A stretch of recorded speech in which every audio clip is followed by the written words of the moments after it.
Mariana?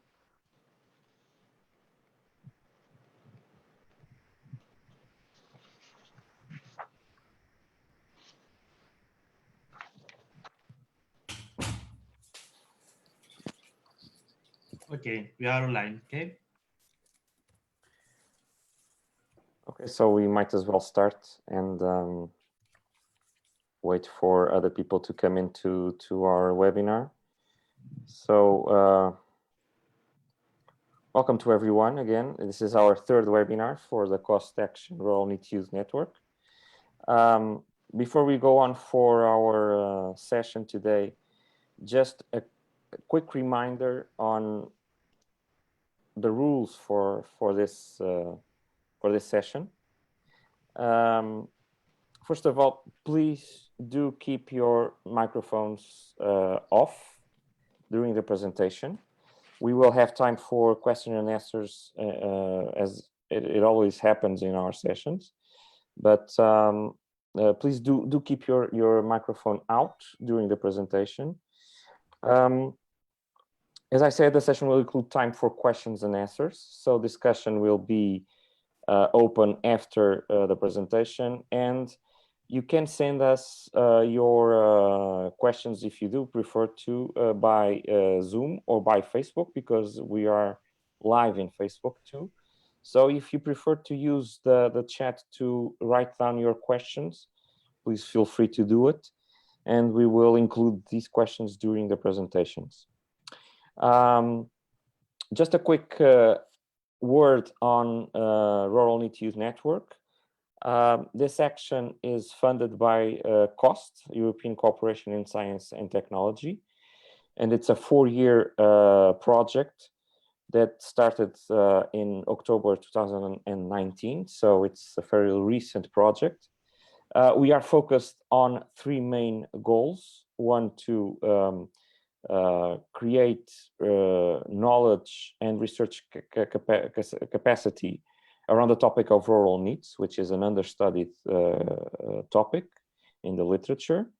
It is also a focus of our project to establish an online observatory of rural needs, which can act not only as one place to aggregate research and methodology on the situation of rural needs, but also as a platform for new research projects in this area, and I would say in related topics in the area of rurality. And of course, we also want to foster knowledge use and sharing with policymakers, with the professionals, practitioners at different levels.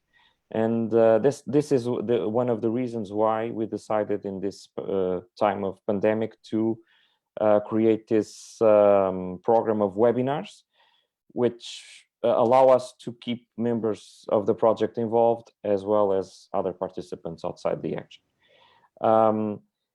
The action now is running with 32 countries and 81 participants, so it's a large network. But of course, we have a very strong focus on Eastern and Southern countries, which struggle with higher rates of rural needs, and that's why the main reason why from the beginning we are focusing a bit more on those countries, but the action is open across Europe. So today it's a real pleasure and an honor to have some colleagues from the University of Lisbon and from the Polytechnic of Santarém with us, namely Manuel, Vieira, Tatiana, Ferreira, and Pappámikail, who are going to share with us some insights on good practices to reconnect young rural needs, public policies versus local responses, based on a very thorough work going on in Portugal related to the Permanent Youth Observatory. And to talk a bit more about the Permanent Youth Observatory and of course the topic of this session, I will pass on to Manuel, who is going to moderate the session. And before that, just once again, thank you for sharing this knowledge with us. And I hope that we can have good questions at the end and to fuel a good discussion. Manuel. Thank you, Francisco. Hello. Good afternoon to everyone. Thank you for the introduction. After the two excellent webinars with the two main topics, one rurality and the other one on NEETs, they had a kind of conceptual focus. So after these two main webinars, we thought it was interesting, namely to working group 2 of this cost action, to think also theoretical, but not only theoretical, about intervention actions in the field with NEETs and with rural needs. So this time we are going to present the speakers, because I'm going to moderate the session. Let me present Tatiana and Leah. They are both sociologists and are research members of the OPG, the Permanent Youth Observatory, which is a research program conducted at the Institute of Social Sciences of the University of Lisbon. And it's an observatory specialized in the field of youth in Portugal. So it was created in 1989, so it has quite a long time, and aims also to foster production, exchange, and dissemination of scientific knowledge about the wide-ranging realities of youth in Portugal and worldwide. So, talking about the speakers, Leah Pappámikail has concluded her PhD in 2010 with a thesis on youth, family, and autonomy, and is associate professor at the School of Education of Santarém Polytechnic Institute. And since 2013, she has participated in 2 research projects on NEETs, which will be referred to in today's presentation. Tatiana Ferreira has also researched on young population for some years now in different topics. And she is preparing her PhD on public policies design for youth, and has participated in several OPG research projects on that topic, namely the European project Youth Wiki, and also the 2 research projects on NEETs, which will be referred to in today's presentation. I know that they have both children at home, and I would like, before beginning the session, to ask you a kind of a private question. But this question may relate to a subgroup of needs we are going to talk about. And the question is, taking into account this COVID-19 pandemic and the confinement period, what it is like to teach lessons by Zoom platforms with children at home, and the children themselves taking both virtual classes. So these are challenging times, not only for COVID-19, but also and the impact on employment, but also on the impact of conciliation, work and family conciliation. And we know, as Massimiliano told us about last session, that young mothers are, NEET young mothers are a quite invisible group of NEETs. I'm not telling that you are NEETs, but it's a reality inside our houses that has also an impact by COVID. So I would like to hear you about this conciliation, work and family. Thank you, Maria Manuel, for your generous presentation and your very pertinent question, which is for me and Tatiana, who talk a lot because we work together not only on this project, but as teachers of young people, in our case, on a rather rural territory, which is Santarém. And from the little boxes on Zoom screens, we have shared with our young students. Many have not NEETs because they are studying, but we could foresee many times the same difficulties we were experiencing, not necessarily because they had children, but because they had brothers and sisters sitting on their laps, young people who are almost in the labor market, seeking for jobs, but they will have a hard time conciliating their obligations towards family, towards elderly relatives, towards their younger siblings while their parents are at work.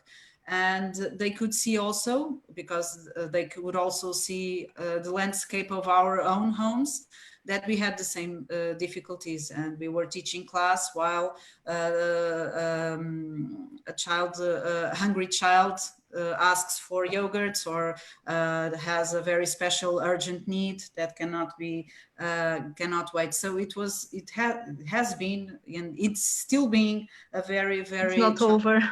Yeah, it's not over. Not at all, and it has been a very challenging period, but also a very important learning period, because while we are not NEETs nor young, unfortunately, but we can surely connect with some, or at least part of some of the difficulties and hard times that many young people are experiencing and have been experiencing for so long, especially the vulnerable ones, which is one of the publics we attend at Polytechnic Institute of Santarém. Tatiana. Yes, I'd also like to say that some of our students in this time of pandemic, in this pandemic crisis, it was also opportunity to many of them find a job, because they had many opportunities in supermarkets, and they dealt with the very difficulties in managing this new opportunity and continuing education in this method of this in distance. And I'd also like to say that this was a long journey, very difficult. Sometimes I shared a lot with Leah our daily life alone with our children. And sometimes I could tell you that in some days we had here at home 6 to 7 Zoom connections during the day.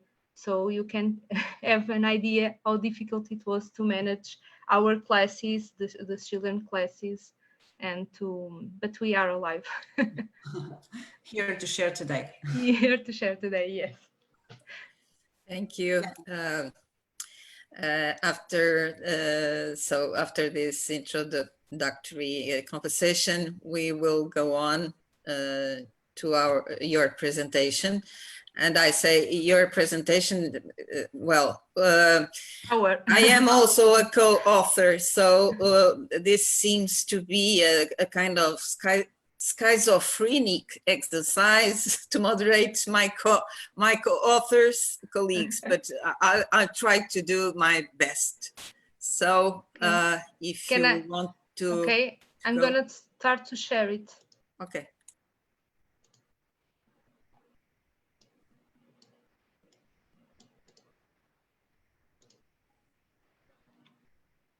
You can all see it? Yes. Okay. Okay. Can I start? Okay. Hello, everyone. Good afternoon. After this short presentation, we'll go to the point. And our point is to talk a little about good practices to reconnect young rural NEETs. And we'll try to make a comparison between public policies and a local response. I think our title is ambitious, but ambition is not a bad thing, it's a good thing. But our ambition here is to bring you some insight on two research projects Maria already talked about, and one focused on the implementation of the Youth Guarantee Program in Portugal, and the other a case study at local level that intervened with young rural NEETs. And our intention here is to discuss and reflect critically on the potentialities and limits of these two levels of intervention. Both actions, national public policies and local intervention projects, were aimed at reconnecting young NEET with institutional frameworks, educational, training, or employment. So with very different strategies and with very different instruments also. And our intention is not to map or to bring a receipt of a recipe, not a receipt, a recipe of good practices of what should be done, but to critically reflect about the potentialities and limits these both kinds of intervention has. So our interest in NEETs has a history. And it began, of course, with the economic crisis in 2008. And if you remember, for a long time, not 2008 immediately, but shortly after, we watched increased unemployment rates around Europe and the world, basically, but in Europe very dramatically, and especially the increase in NEET rates. And this increase, although we know that youth unemployment is always higher than the national one, it was very dramatic, and of course the NEET rates also. And this happened especially in Southern Europe, that you remember was very dramatically attacked with this economic crisis. This increase, of course, raised a lot of social alarm. Social alarm that we could see not only in the mediatic place, in the space with the news and media, etc., but also with the political level, an enormous concern with this kind of levels of unemployment. And the idea was that on one hand, young people were a threat, in the sense that if young people cannot connect with the labor market in an effective and permanent way, the European social contract would be at risk, because everything is based on this social contract. But also that young people were at risk of not being able to connect and to develop their life courses and to accumulate social capital, and also to at risk of being caught in a web of stagnation, so to speak, and precariousness that, on the other hand, would affect also the social contract in which European Union social model is based. So So in this context and within the framework of the Europe 2020 strategy, the European community highlighted the creation of employment as a priority, especially among young people.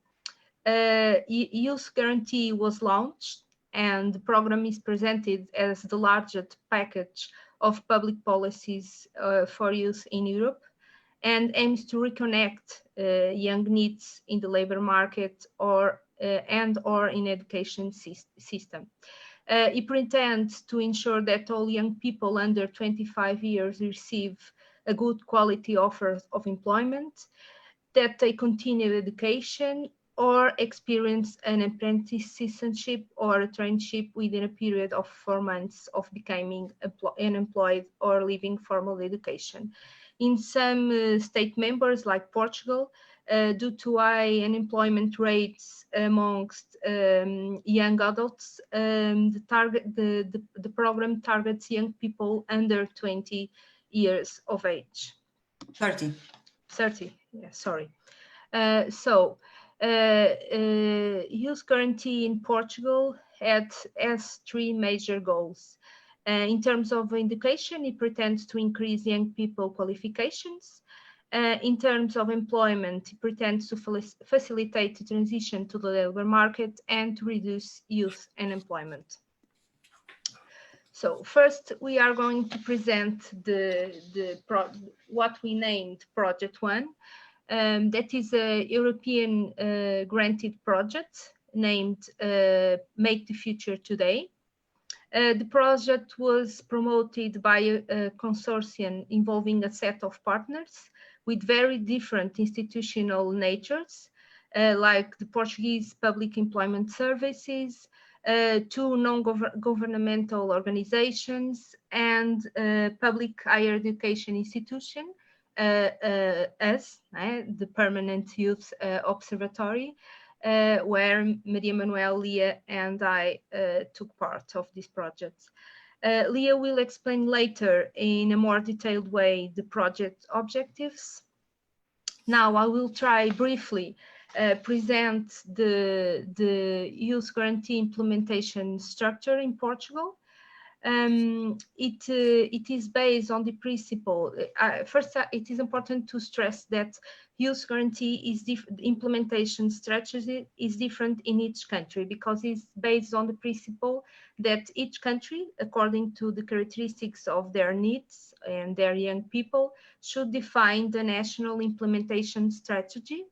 In Portugal, in the case of Portugal, it relied on a local partnership network coordinated by the Portuguese Public Employment, that is the institution that coordinates Youth Guarantee in Portugal, and is rooted in a kind of interministerial network that is composed by a set of nuclear partners that are responsible by the multiple measures that Youth Guarantee in Portugal offers in the different dimensions like education, training, employment. It's a kind of top-down approach who also involves a multiple stakeholders with different institutional formal organizations. Some of them are public, some of them are private and non-governmental organizations, and also from social economy sector. The aim of this network was to set a local network based in a logic of proximity. Local actors were considered the most effective and the most important to identify, register, and guide young people that are out of the system. And it means that they are unemployed or are inactive, and to set and to offer them a Youth Guarantee measure. Now, so this model, which very complex. This model that you could see was built top down, but which tried to mobilize local actors in order to reach unframed young people, so to speak. This model meets the principle that the social policies are more effective if developed through a proximity logic that Tatiana already talked about. So this represented a shift in the way public policies conceive their targets, assuming that they should not be seen as mere recipients of support, but indeed active subjects of the reconnecting process, between commas, of course. So the idea of the Youth Guarantee program in Portugal was therefore to mobilize those who in principle were closer, both physically but also effectively, to the young people or to the NEET young people, and that in many cases already worked with these young people in the field. Theoretically, as you can imagine, it was an innovative model with lots of potential, as it, of course, didn't rely solely on public services and on traditional approaches to young people. It presupposed that the public policy would go to the young person and not the opposite way, in a way that eventually people who work in communities would identify, register, motivate young people to participate in the program and to reconnect through one of the possibilities of the program, that is traineeship, education, training, and or employment. So this, of course, has been a debate, an intensive and very interesting debate on literature that, of course, tries to problematize this, the theme of proximity, and also the potential, but also the limits of these proximity policies. So we were, Tatiana, we were we were called to participate in this project called Make the Future Today. It was a investigation action program, in the sense that there were the intention was to intervene and to increase the efficiency of the program, because as you can see, after a few years of implementation of the Youth Guarantee program and of the big network of partners and the registration and guidance partners that should identify and register NEET young people, we were called to try to improve or to contribute to improve the efficiency of the program, because there was a recognition of some failure in reaching young NEETs. Why? Because there was a reduced number of young people registered in the program after a few years of its implementation. And it was recognized there was dissemination problems. That is, there were low levels of knowledge of the program itself. And I test this with my students and I asked them, do you know what Youth Guarantee is? And there wasn't one young people that already heard of this program. So there was an awareness of the Youth Guarantee, and the network strategy didn't manage to register young people in the program. So the proposal of that project, initial proposal, was to engage new partners to increase the local network, because if there wasn't too many young people, it was because there weren't, or theoretically there weren't enough partners. There wasn't a network, national network of partners to increase those numbers, and also, of course, improve the dissemination strategy and to all relevant stakeholders and target groups through media campaigns and other actions of that kind. So what this was the initial proposal, but what our initial analysis revealed, and we dealt with all the Youth Guarantee Program databases of the institution, of the network, of the registrations, what our analysis revealed was not a problem of quantity of partners, but instead several organizational factors that limited the scope and efficiency of this plan, especially in what concerned the youth guarantee mediation experts, which we could to speak more clearly, we were talking about local professionals in the field that belonged to these institutions or worked to these institutions, local institutions that were part of the network. So it was not a problem apparently of the number of partners, but instead of internal problems of the network. So first, the size of the network and the number of participants that compose it. That should have been a plus of the proposal, because it was a very diverse network. We were talking about a network of 1,500 approximately members. So the plan or the network worked as a pyramid, as you seen before, and it had a national coordinator, various nucleus partners that promoted measures, and then the local youth guarantee network. However, if you look at the composition of that network, we missed, or we thought there were very important actors missing, namely one of the most important in our perspective, that was formal schooling system, because many NEETs, as you know, abandoned school at some point, and of course the last institution that connected them to the system, so to speak, was a formal education, and they more easily would know where they were. However, the schools were completely missing of this network, and this felt like a very minus of the plan and the network.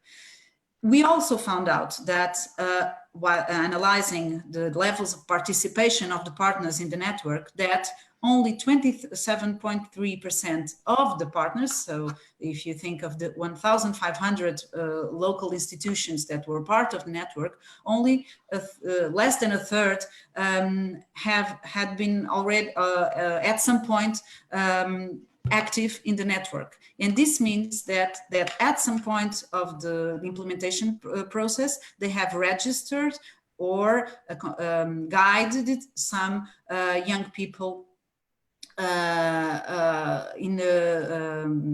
towards the inclusion in some kind of measure.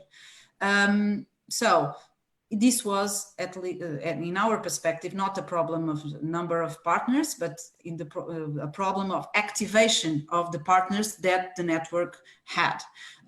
So we thought that this might, and this was the first clue, was that this might be a sign of an overall mistrust in the efficiency of the system.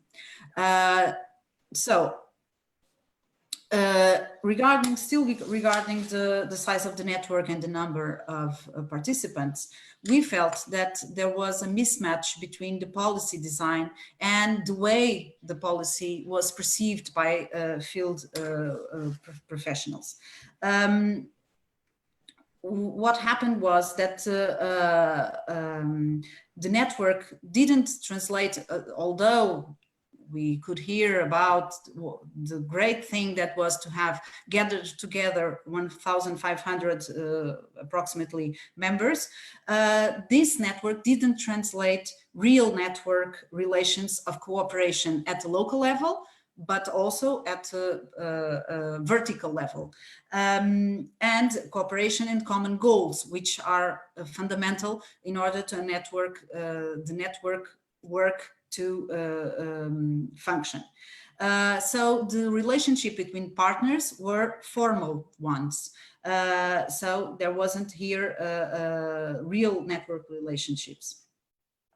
At the practical level, on the other hand, we had field professionals that had to operationalize a public policy that apparently they didn't fully comprehend, aimed to individuals they weren't prepared to identify correctly. Let's remember that many had a stereotyped vision of what a NEET is and weren't fully aware of the diversity of profiles of NEET young people, and with the no guarantee that the goals and deadlines promised by the program would be in fact met. So we have here a few ingredients that may explain why the network wasn't as active as public officials would like and would expect, given this opportunity of this large network of organizations aimed to frame or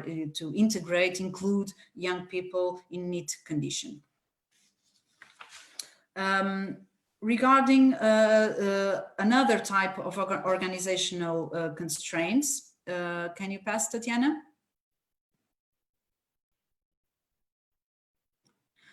Okay, was also in the sequence of what I said before, was the contrasting legal and statutory differences between partner institutions. And remember that you had public institutions, large public institutions, very small ONGs and other third sector institutions, medium size institutions connected to the Catholic Church, and so on. So this had a significant consequence at the practical level where the policy was being operationalized. If the public employment service, for example, has a stable framework of human resources, even if they are not fully committed or motivated to work with this public and with these specificities of this public, the same cannot be said of the small organizations of social economy sector that were part of the network. And this led to these institutions were in many cases dealing with a high turnover of professionals in the field. Because, as you know, social work sector is also a sector that is marked by high levels of precariousness, and especially during the economic crisis, this happened. If you also remember that many of these small institutions are fed, so to speak, by or are very characterized by the high dependencies of short-term financing cycles. And many times they have to engage in multiple application to multiple projects at a national or European level in order to survive themselves. And this means that many times the field professionals are rotating with a high velocity, and so it was not always the same professional that started the network that would keep working with the network, and the third professional, for instance, or for example, would not even know what the purpose of the network would be, because he would be completely disconnected of the initial purposes of the program. So in a model, if you remember the idea of the proximity policy and the logic of proximity, if the model presupposes guidance and in-depth knowledge of the field in order to identify, register, motivate, and accompany this young person or the young person in NEET condition, the high turnover and potential lack of commitment of these professionals towards the system, the level of commitment, I'm not talking about the commitment towards the young person, not at all, but the commitment of these professionals toward the system and even to the institution they work provisionally at the moment, may have also constituted an obstacle for the success of the plan. So we reach our second project. And Tatiana, I'll pass the word to you.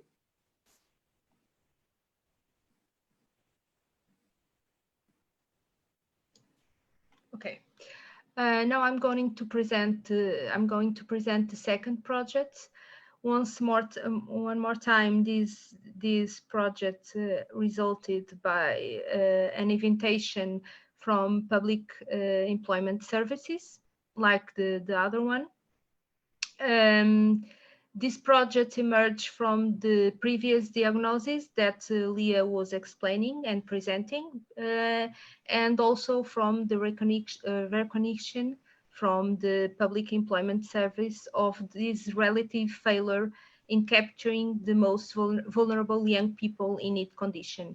The study aimed to identify good practices of organizations in initiatives aimed at young people in need condition.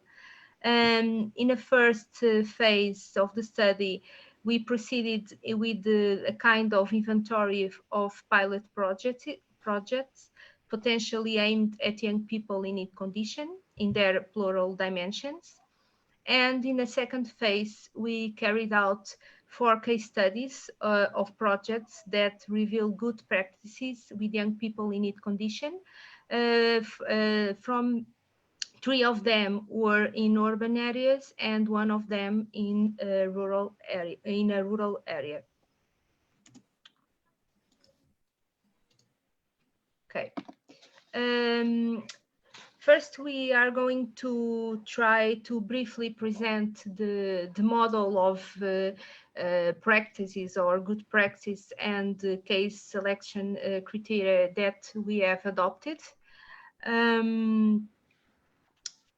First of all, it is important to underline that the concept of best good practice is now highly valued in public policies and used in many publications and guides of social intervention projects, namely with young people, but it is used in a kind of indiscriminate way, without being based on a set of critical selection criteria. In our case, we pretend to identify good practices, not the best practices, because it requires, talking about best practices requires a comparison between the various projects to identify the best one, and it is not possible. It can't be done. Now, presenting the several criteria we adopted. The first one was the degree of involvement and participation of target audiences in the different stages of design, implementation, and evaluation of the action or the project.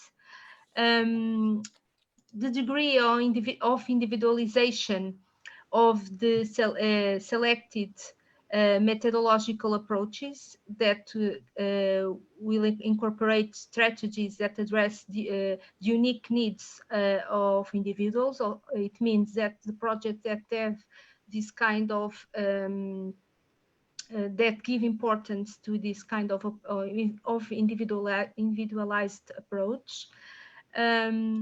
The degree of adjustment of practice of the projects or the action to the local context where it is developed, and to the public that it intends to mobilize through an in-depth diagnosis and continuous evaluation. Also, we consider important the incorporation of scientific evidence that these projects have adopted in the design and in the development of their methodology and approaches.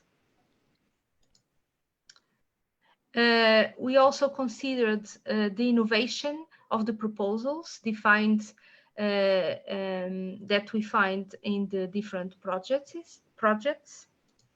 And finally, the consolidation of the results. It means that some kind of effectiveness, it means the achievement of the proposed objectives that the project have initially stressed out, and the efficiency. It means the economic or financial sustainability of the practice action of the project, and that can be translated in the continuity behind the project cycle. Then we also considered the diversity of profiles of young people in need condition that these projects underline, the territorial diversity, and also the diversity of the institution responsible by this project. We have here to stress out that it was very difficult to find this kind of good practices projects for NEETs in rural areas. It was almost void of ongoing projects.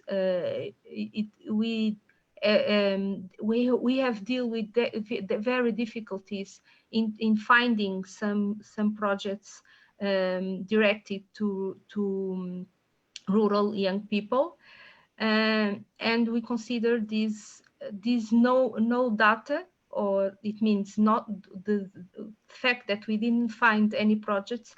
It is very sociological, very relevant, and we think that we have to make some kind of reflection about that.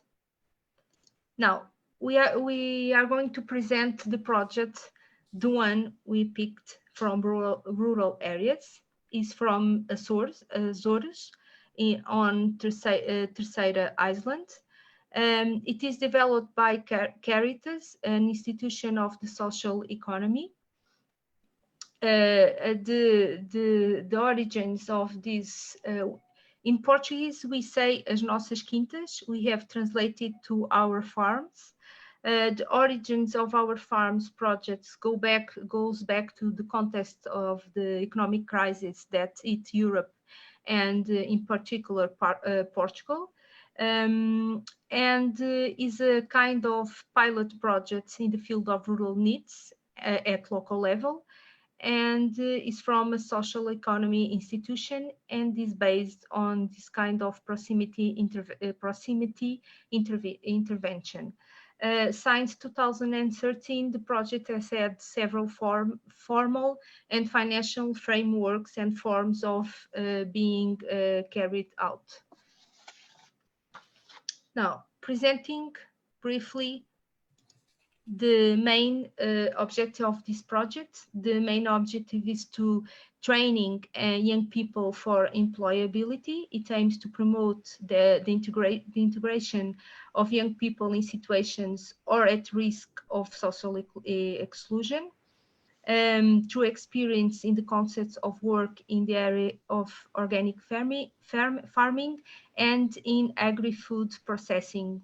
And it also has been, like I'm going to present, some kind of complementary activities, like some kind of works with traditional Azorean pastry and sweets.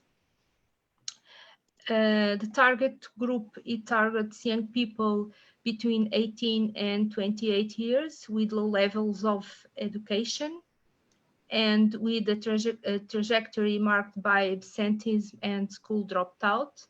It is mainly oriented to young people from rural regions.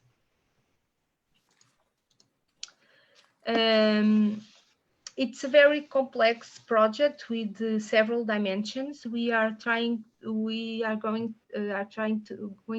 present briefly the main components of the projects. The first one is the component of signaling and attracting young people. They have their own follow-up system, and their strategies is complemented by a partnership network who also is responsible for this kind of signaling and identifying young rural needs that are some kind out of the system, like we said before. They have also a dimension that is some kind of flexible pathway, which includes training, internship, and employment, combining these three elements. And it also includes a collaborative construction of what they named an individual development plan that is based on some kind of holistic intervention, who considers the individual as a whole, and aiming to promote their empowerment, autonomy, and accountability.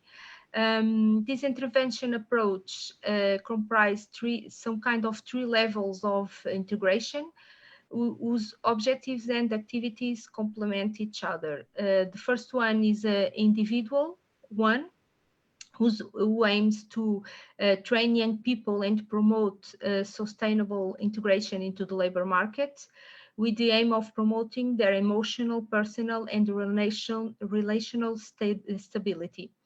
Another dimension is a micro social component, which aims to intervene in external elements to the individual, trying to assure that they have the conditions to have a sustainable integration into the labor market.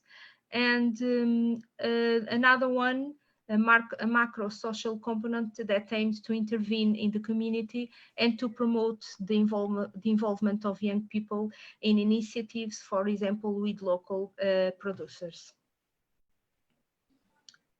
It also has a social participation component that Caritas also develops with these young people dissemination activities, and they also develop and make products that are sold by their social insertion company, As Nossas Quintas. They also develop proximity initiatives in the community in order to raise awareness of a healthy diet and healthy lifestyle. We are going to present some examples with pictures of the different and several activities that are developed in Caritas with young people, with young rural young people. They also develop activities of production of organic fruit and vegetables. Here we can have photos from production, distribution, and some vegetables that will be sold in the supermarket, for example, and also delivered in restaurants. Here we have some photos from the farmlands that are explored by Caritas, and where the young people do their training. Here we also have photos of another dimension of As Nossas Quintas components, that is packing and processing of agricultural products. You can see photos from the facilities for washing and packing vegetables and fruits. The one I've told before about traditional Azorian pastry and sweets, that is a kind of transformation of the products that they have in their farmlands, and they transform these products and make pastry and sweets to sell in supermarkets, to sell to restaurants, and also to have some kind of catering service, and also their online shop where they sell some of their products.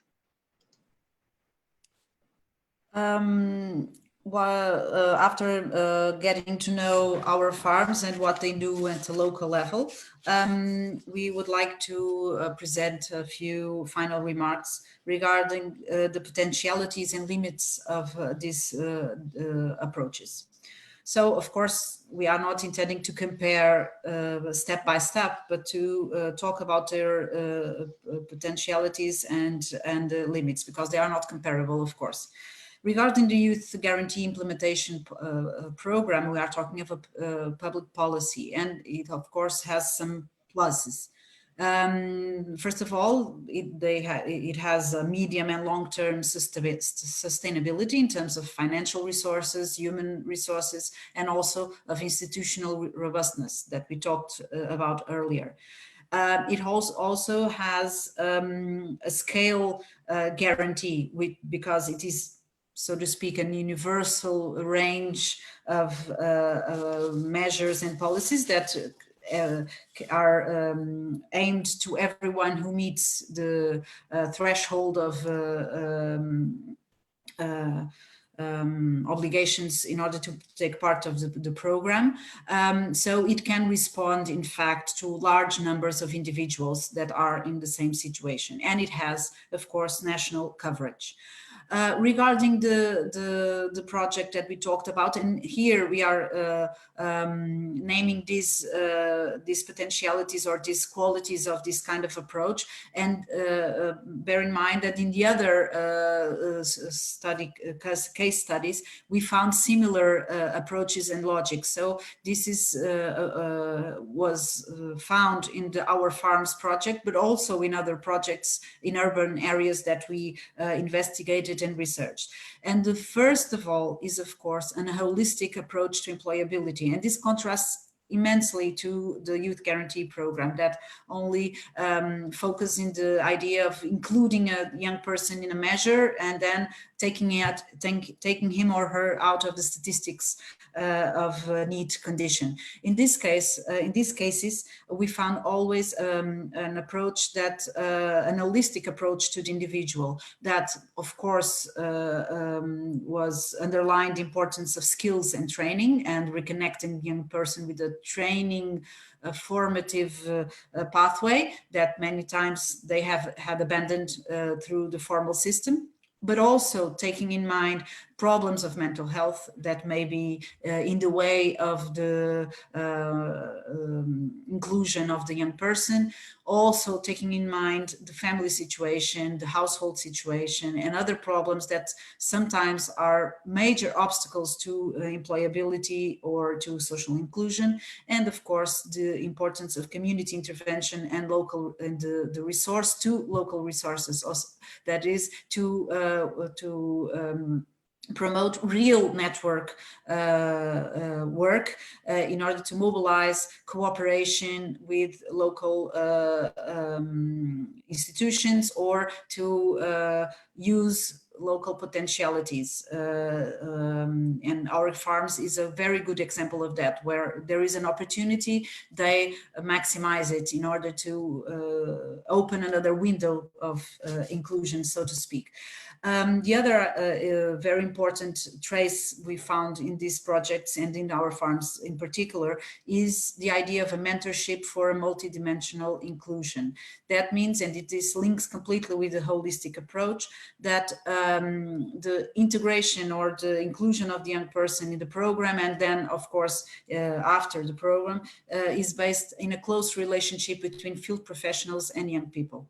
That is the importance of trust in this relation of youth workers, if you prefer. We don't have that figure that in Portugal, but youth workers could be very much the idea of we are here talking about. So this means also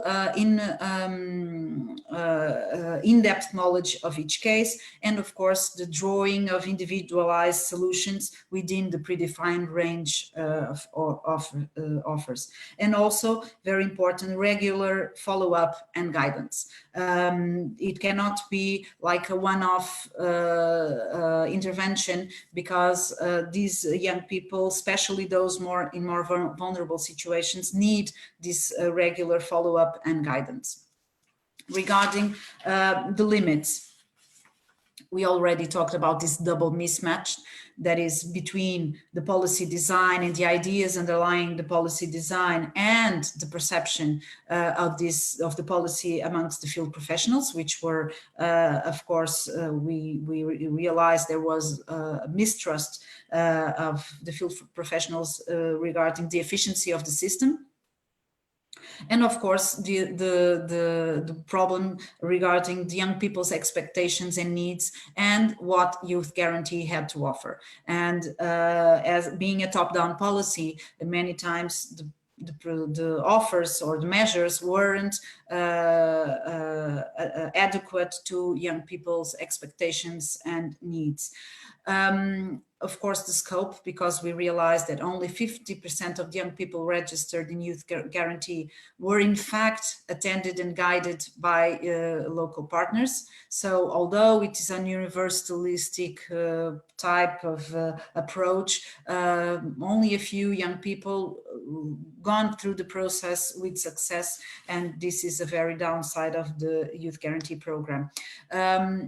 And on the other hand, we cannot leave this outside of the debate because, of course, the invisibility of the diversity of need, which all of you might have heard to talk about in the last seminar, if I'm not wrong. This kind of one size fits all approach leaves or is blind to the diversity of profiles, namely young rural needs, young mothers or young carers, people with deficiencies or inabilities, and other kinds of profiles that need special or oriented policies and measures for them. Regarding the project, our farms, but also other projects that we researched, we realized that in some cases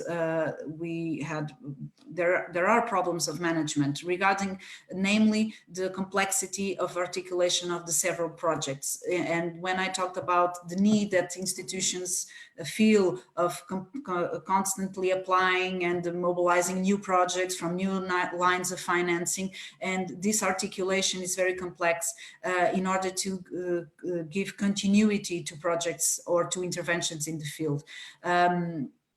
So the management needs to be robust and very integrated, and this is very hard to achieve.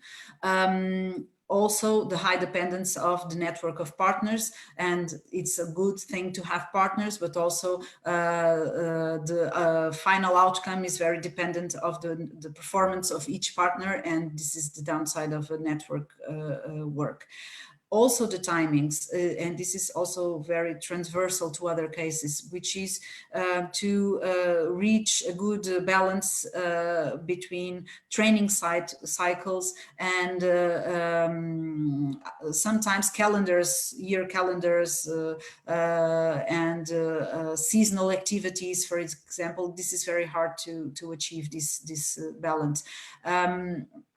So it's also the high turnover in terms of trainees that need to maintain the social the work and the commercial side of the outcomes needs to be constant flowing. And of course, if trainees are entering and getting out, sometimes it's difficult to maintain the same level of productivity, and and this is one of the difficulties or the challenges these kind of projects face.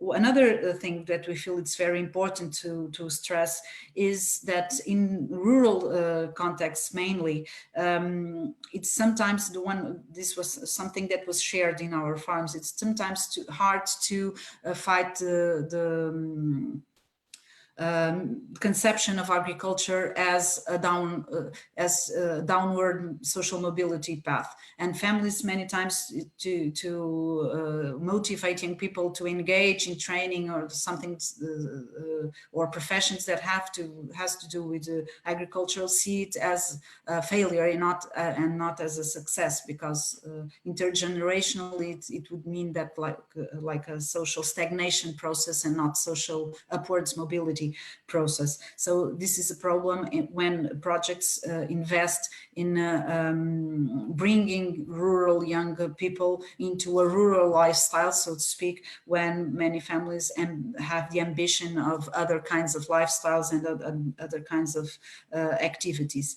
And the last but not least at all is the problem of scale. This kind of approaches, the quality, efficiency of this kind of approaches that we found in the field is not easy escalated in order to reach large numbers of individuals, because of course the individualized approach, the continuous guiding and follow-up is very human resource consuming, and of course these institutions, many of them, deal with financial hard times all the time, so to speak. And to finish, yes, now finally I would suggest not to present this slide. okay. I know that you have a lot of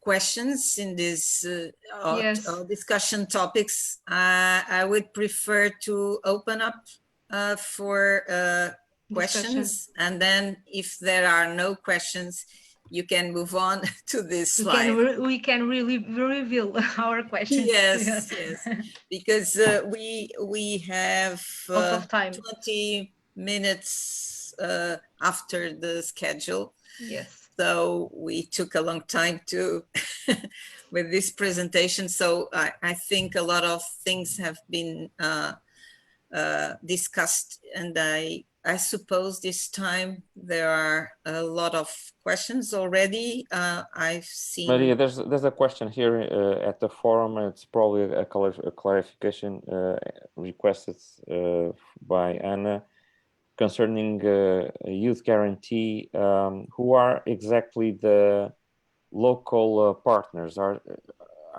only public services, NGOs? Who exactly connects youth guarantee with youth at the local level? They can be different. They can have different formal constitutions. They can be, for example, youth organizations. For example, they can be public training institutions. They can be, for example, like Caritas. I don't know if Caritas is on the network, but it can be institution like Caritas working in the social economy sector. It can be also ONGs, yes. ONGs, several kind of ONGs. If they in some kind, they do not need to work exclusively for young people. They can work with several groups, but also they have some kind of service offering. They offer some kind of service to young people, and that they can be they can integrate this network. The idea is that these institutions are local institutions. They work at local level, so they can reach more easily the young people. But their formal institution, the formal constitution of these institutions can be several forms: public, private, economic sector, okay. ONGs. And adding a question, in the case of rural areas, what seems to be the most common kind of organization making this kind of connection? Is it more usually the public services branches or NGOs, or it's also very different from place to place? We don't really have this kind of data to give you, but normally we have mapped all the institutions. We don't have this information by region, okay. But in general, for example, in the case of Azores, it isn't included because Azores and Madeira have an implementation strategy different from the one we presented. The one we presented, it's a national plan that only works in the continent. not Okay. in the islands. But we didn't go far in deep in the plans of Azores and Madeira, but we know that they have special programs and measures related to the specificities of their young people. Mm-hmm. Okay. But normally they are ONGs and social economy institutions. Is there any more question? If not, I actually have two questions, Maria. May I? of course. First question. After Leah's presentation on the Youth Guarantee organization and deliverance, well, you organized a diagnosis with the Institute of Employment. No, it was their diagnosis. Their diagnosis. So Okay. it was the departure point of the project. And okay. While analyzing the data, we unveiled, if so to speak, other realities, because Okay. the implementation program wasn't being evaluated, or there wasn't being a data scan of what they already had in order to unveil this new reality, or these new explanations for the apparent failure in registering young people. Okay, so but in any case, there was this input from your side in terms of analyzing the data, and for sure you shared that analysis with them. And my impression is that the practical implication of that is to go forward with another study, trying to understand good practices. Were there any other practical implications in terms of restructuring the organization of Youth Guarantee deliverance? I think that one of the immediate consequences, which is not really at the structural level, but at the project intervention, was that it wasn't not as important to mobilize new members, but to activate ones that already existed. And so the project was more oriented to workshops with the partners, and a lot of work with the partners of the network in order to bring them back into the network, and also to ensure as possible, to the limits of possibility, of course, that the goals and deadlines would be met in order to guarantee that field professionals could have confidence, trust the system. That is, that if they motivated a young person to register, that the field professional that has to face the young person could, if they said that they would be contacted in 2 days and that they would be integrated in 4 months, that in fact they would, and not to be integrated after 8 months or whatever. So I think some effort was made in that. But your explanation of the implication. Add something, Francisco, on yes, this? Of course.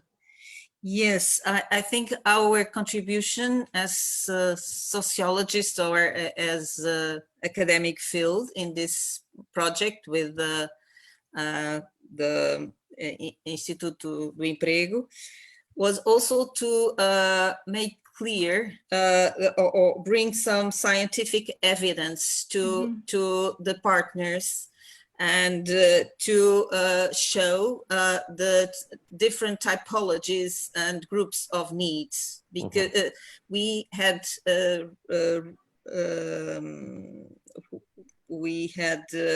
some information about Eurofound 2015 report Massimiliano talked about. So this kind of plurality of broad and complex phenomenon of need was put into the seminars and webinars that were made with those local professionals and local partners after our Yes. our contribution. So I think the problem of identifying the different groups of needs were not clear for the services. not clear before this project. So I think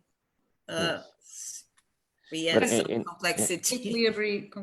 Completely agreed. Yes. Yes. Can I in also? any case, Okay. yes, Tatiana. Can I also add something about what Maria Manuel was saying? Because in the field we realized that not all, but most of the local partners didn't know what was really a NEET.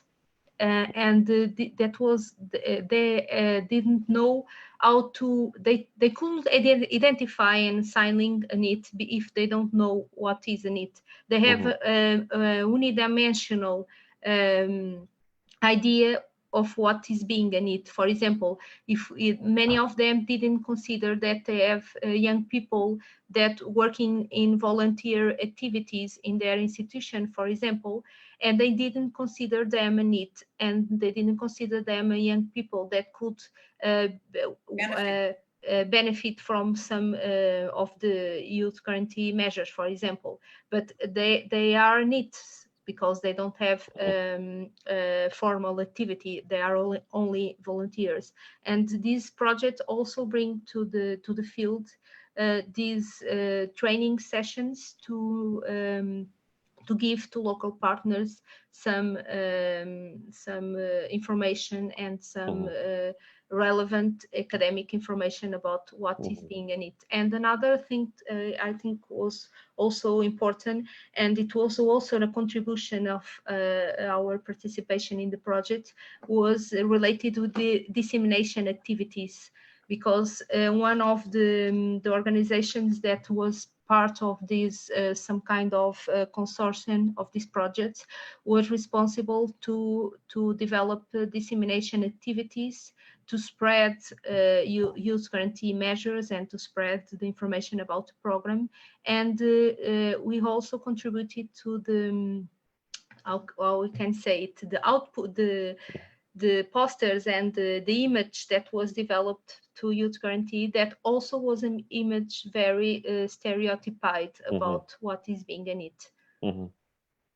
And it is very relevant. It is relevant, for example, in the case of Portugal, that we have a higher percentage of young people that are, for example, that have, for example, higher education, and they do not represent the stereotyped idea of what these persons had, these local partners had about what is a NEET.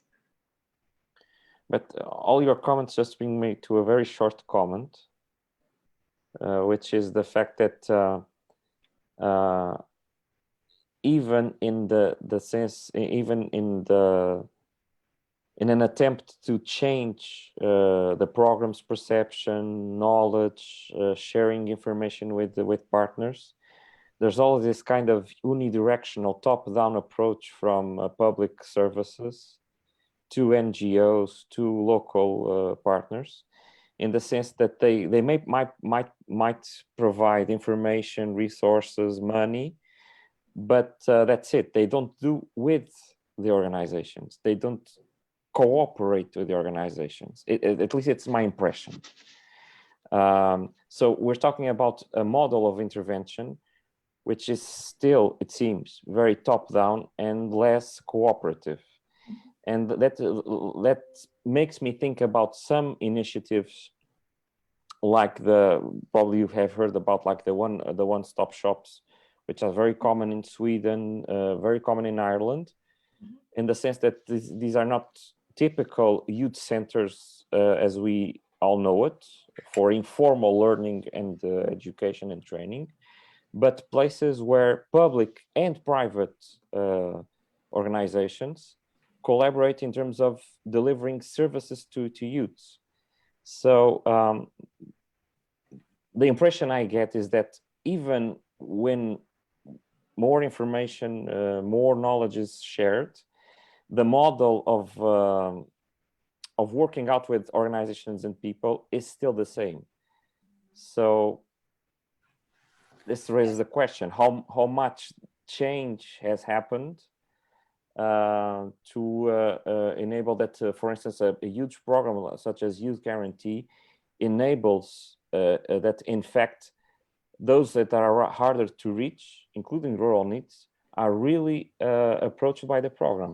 Yes, because the main But one that of the might be my impression, but yes, that's a bit what I'm capturing from all your interventions. I think that another problem of this youth package of measures, that is what Leah stressed out in some part of the presentation, that these are universal responses, that they don't have flexible measures. They have strict eligibility criteria, and they are the same. Some of these measures are older than the Youth Guarantee program. They are they exist previously, and one of them is the one that is directed to young farmers. The measure to young farmers is very old, and it was not adopted to the market dynamics, the labor market dynamics. Excuse me. Another problem has to do also with the regional blindness also, namely regarding the typical activities of certain regions. And we were thinking about the Algarve, for example, which is a region of Portugal that is very sensitive to seasonal activities like tourism. And this collides with the training calendars and other problems that should and could be addressed if there were some flexibility. And there is also, I think Francisco was talking about the institutional problem itself of the public employment service, which we also, I think, in an informal way could testify. That is, sometimes leaderships want to change and want to introduce changes, but it is very, very difficult that those changes and that motivation to change to reach the operational level, and that is also not an obstacle, taking into account organics of the public employment service that relies highly on the intermediate level. So sometimes the top reaches the middle, but doesn't reach the bottom. And it's very difficult that was our feeling, that the sensitivity of some leaderships was that's why they ordered us, or they commissioned the second study, was the motivation to indeed to learn from what is being done in the field in order to escalate to other institutions in the continent, in this case of the rural, for example, but others also that could be good practices that could be appropriated by other institutions in a logic of cooperation and commonality of goals.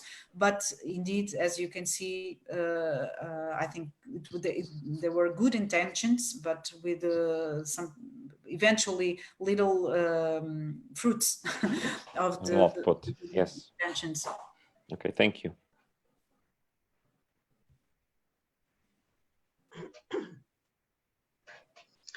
May I? Yes. I don't know if there's. I'm Gabi.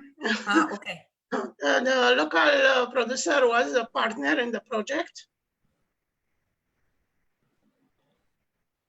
Excuse me, I didn't. Sorry, I didn't understand, Gabi. The local producer was the partner in our project. In the case of Our Farms project? Yes. Yes, they have some kind of partnerships with some kind of local farmers that delivered that offer them some farms to explore. And the young land farms to explore. And young people keep their jobs after finish the project? No, the idea is to promote their autonomous integration into labor market.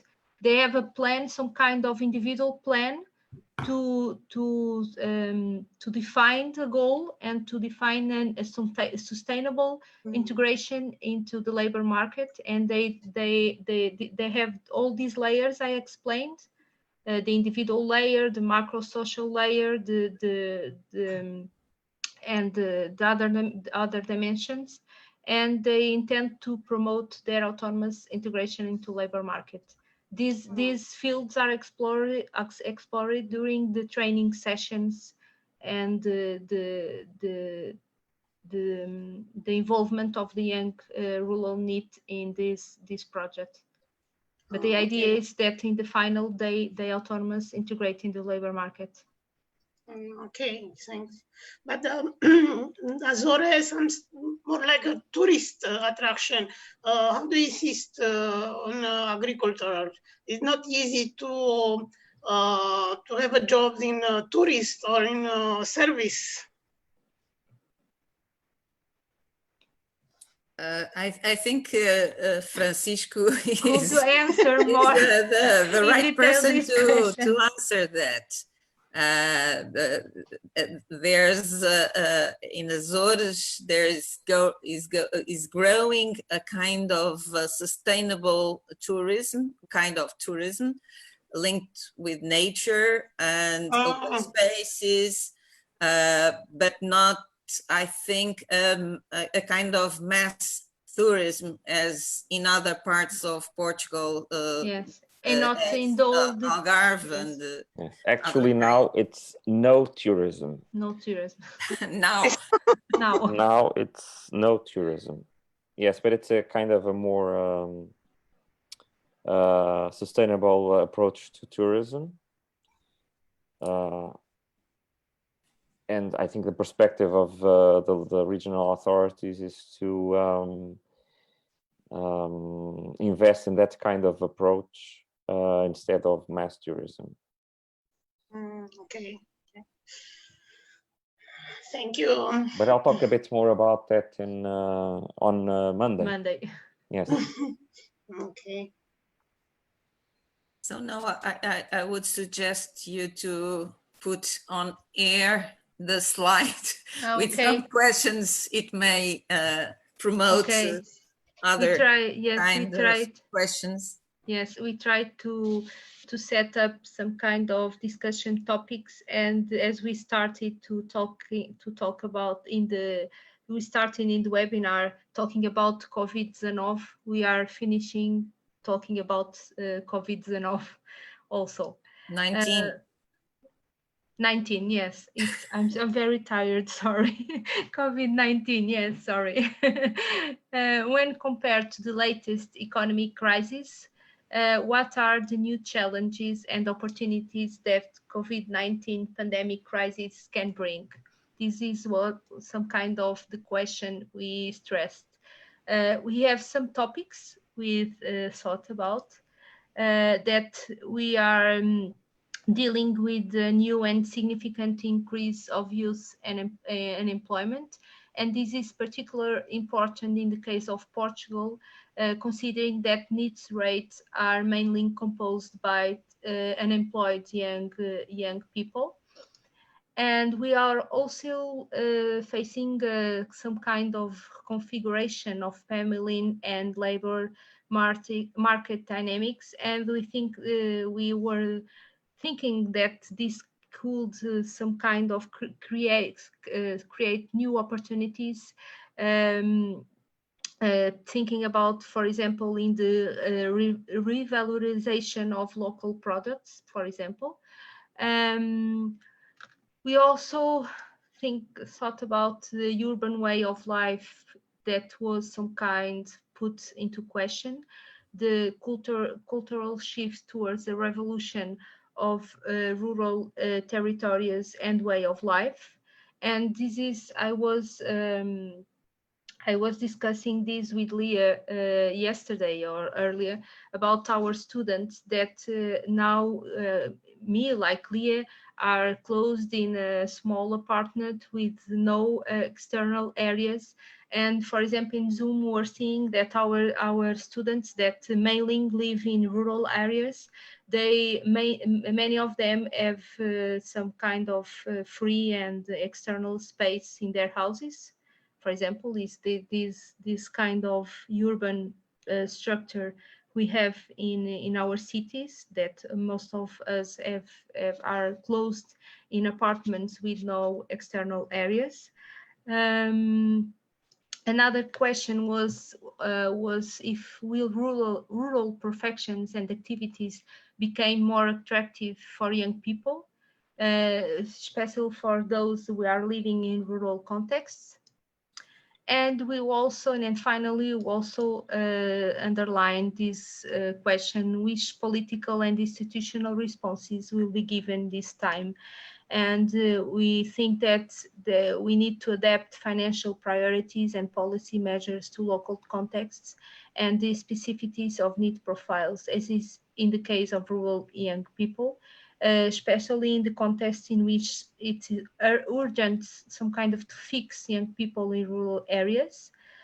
Thinking about, in the case of Portugal, of the desertification and the extreme aging that we are facing in our country, and some kind of readjustment of the institutional approaches to rural young people, especially to the most vulnerable one, like the ones in need condition. I hope this kind of topics will raise Other questions. We are waiting for our comments. Question.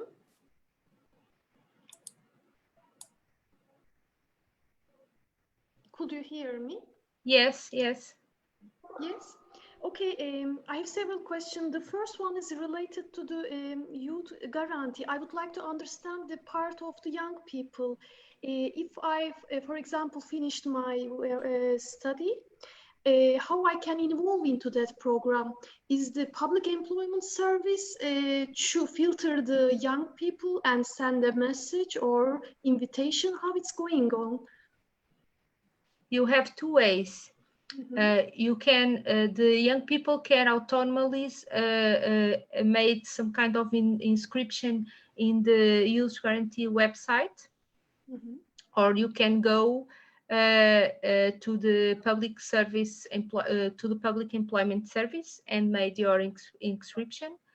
And another way is by this kind of local network that we presented, and you can be identified, and some kind of you are identified, for example, by a local organization, that this organization made by you the inscription in the program. But and what is the requirement? Since how many months I should be unemployed, for example? Do you know the details? No, you only need to be unemployed. There's no criteria about how many about the months that you are employed. You must be unemployed or inactive. You cannot be working or studying or in training, for example. You have to have no activity. Okay, I see. And you have to be a NEET. You have to be a NEET. It means I am looking for a job, but I couldn't find, and the time has passed. I need maybe more education, training, and this kind of opportunities are exist in the youth guarantee. Yes. And that's why I am attaching. I see. Yes, but the problem here is, like we have stressed out, is that many young people don't know this program. Yeah, this is the problem. They don't know, and the system doesn't comes to reach you only by these local partners that can make this inscription. I see. Identify you and make the inscription. If I understood well, if Youth Guarantee would like to reach rural needs, they need to make some practical local projects. Otherwise, in their political agenda, there is no rural division, right? No, the measures that made part of the youth package that Youth Guarantee offers, I think that only has one measure directed to rural young people. This measure I talked about young farmers, directed to young farmers. And there is a budget behind that? Yes, it's the budget of European Union. Ah, okay, this is the rural development policy budget, not specific to youth guarantee. I see what you are, it's a agricultural sector budget coming from, not youth guarantee. I don't know the financial lines for measure. There are several measures. Most of them are integrated in this youth guarantee huge package that are financial lines that came from European Union to the different state members. I don't know if some of them must have different financial lines, but I don't know one by one. I see. I believe there should be most of them came from this huge financial package that is youth guarantee. Okay, yeah, thank you, Mara. Another question is related to our farm project. I visited, maybe you also remember my presentation when I am in Lisbon. I visited the Azores. It's an island. There is a island perspective that we need to look at, because when I'm making interviews with young farmers, I observed that being a young farmer in the island, in the society of island, means that you have access to rural area and also urban area very fast. It means the distance between urban and rurality is somehow lost. You could go to the beach in the afternoon, but in the farm. If we think this distance perspective, if try to implement this our farm project in mainland, where the urban and rurality has a huge districts, you cannot easily access the urban area, feel like cool in the city center, and being a farmer, it would be another outcome.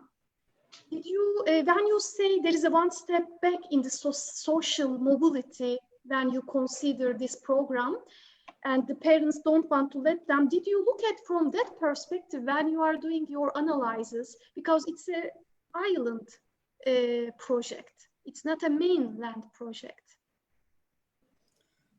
Could you, did you observe some difficulties if we implement that project in the mainlands? Maybe if I understood right, and you put a very, very interesting topic, because to live in a rural area doesn't mean you are a rural person, and I'm of course mixing all the stereotypes we are here, but it is very important to, in order to work with young people, that attractiveness of work in cannot collide with their legitimate expectations and wishes and dreams, so to speak.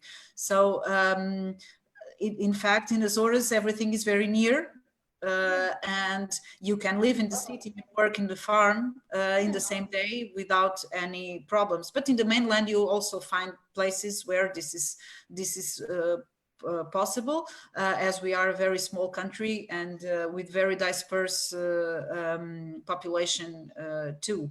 But of course, you put the right point, an interesting question for us to think about. But I think we didn't integrate that issue in our analysis.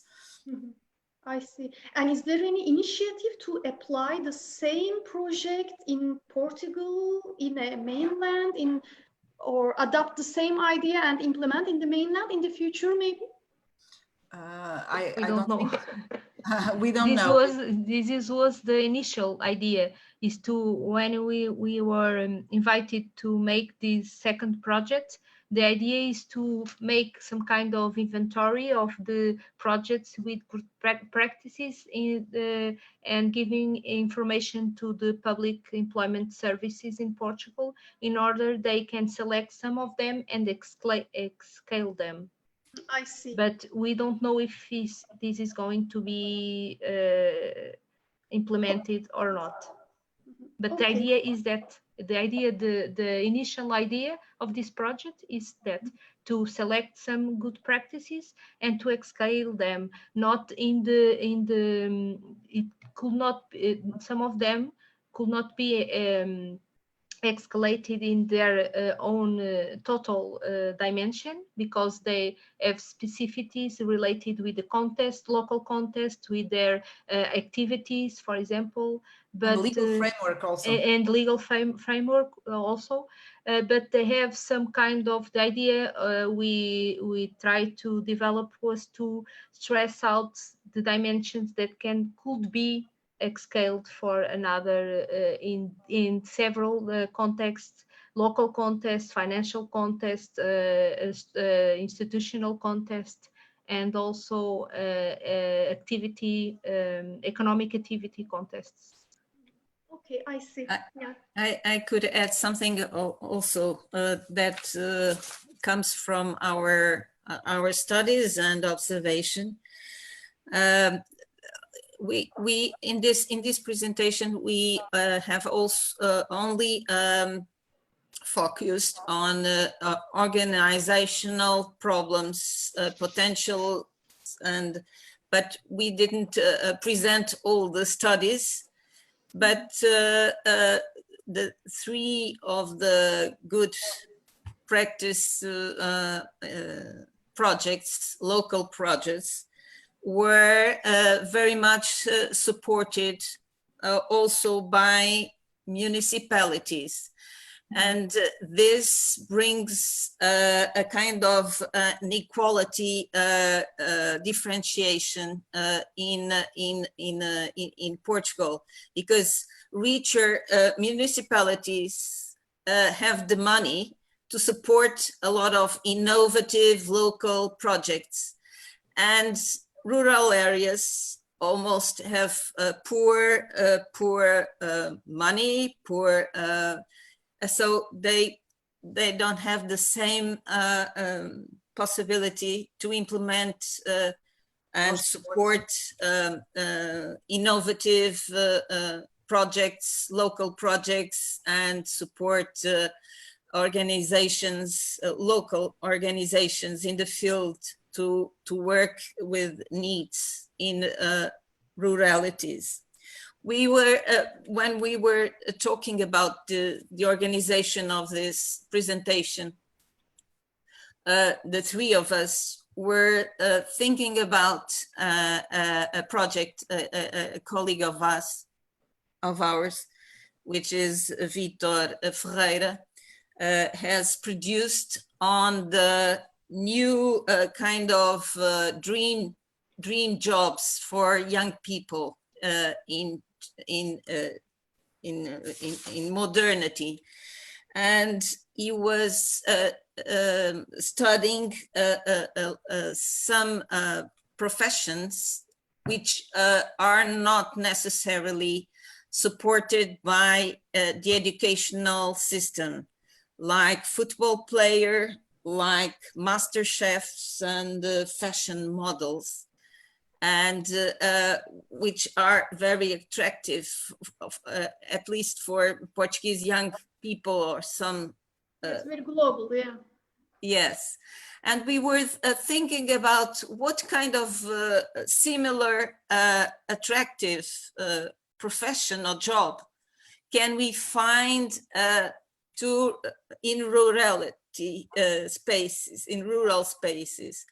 And it came to us just one that is becoming in Portugal to emerge as a very dynamic and cosmopolitan job, which is winemaker. There's a lot of mediatization, TV programs, etc., that are perhaps becoming an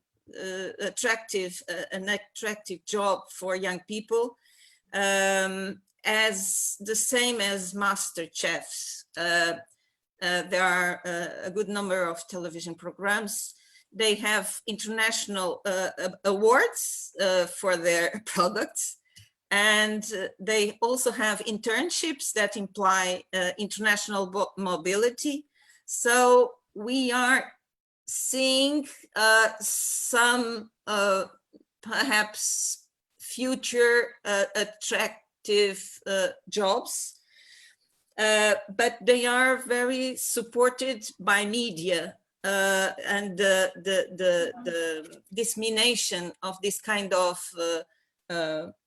profession, jobs, and young people.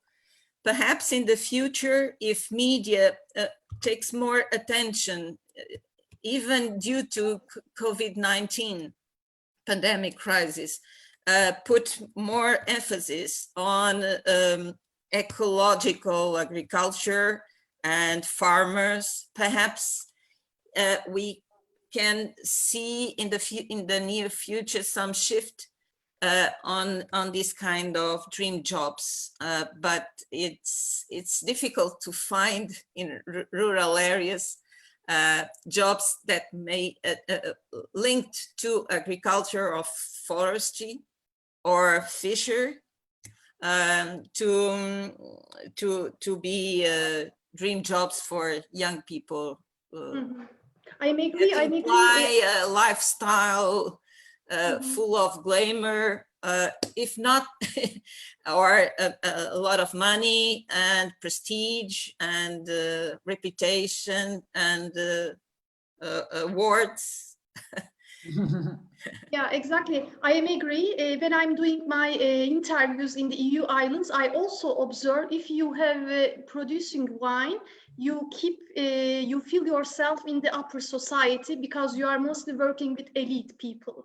But what I observe also, it's heavily depend on the money. You need to invest to bottling company to make a brand and buy a land. That's why what I observe, mostly the retired people, another vulnerable part, not young, but elderly adults goes into that sector because of the heavy investment requirements of winery sector.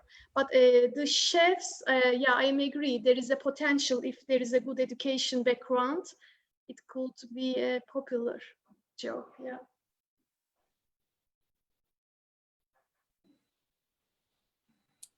More questions or comments?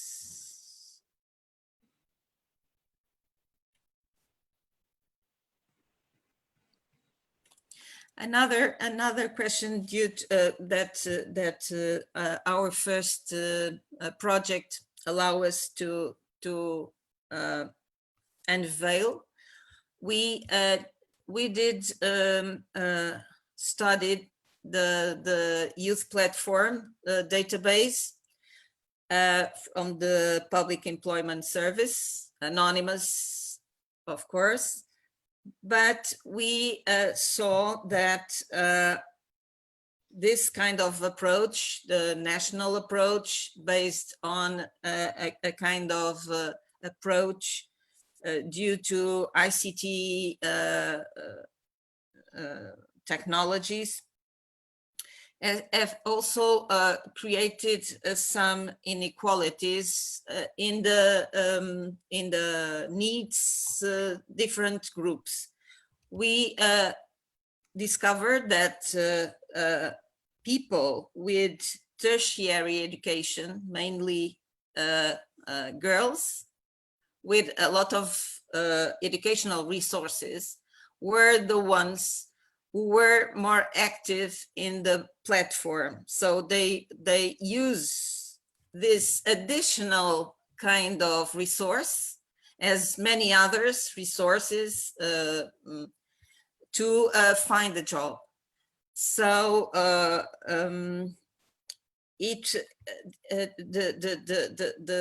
the way this kind of youth guarantee is implemented may also create further inequalities inside the NEET groups, because there are people who use all the tools they have to find a job, and the others don't even know the program exists, so they don't participate or find the website of the Public Employment Service, etc., etc. So it is also something we should think about.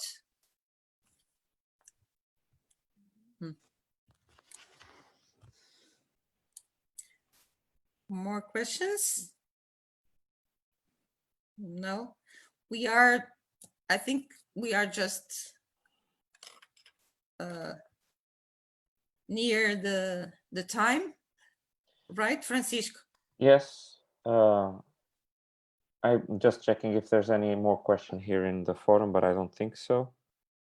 So probably we can wrap up.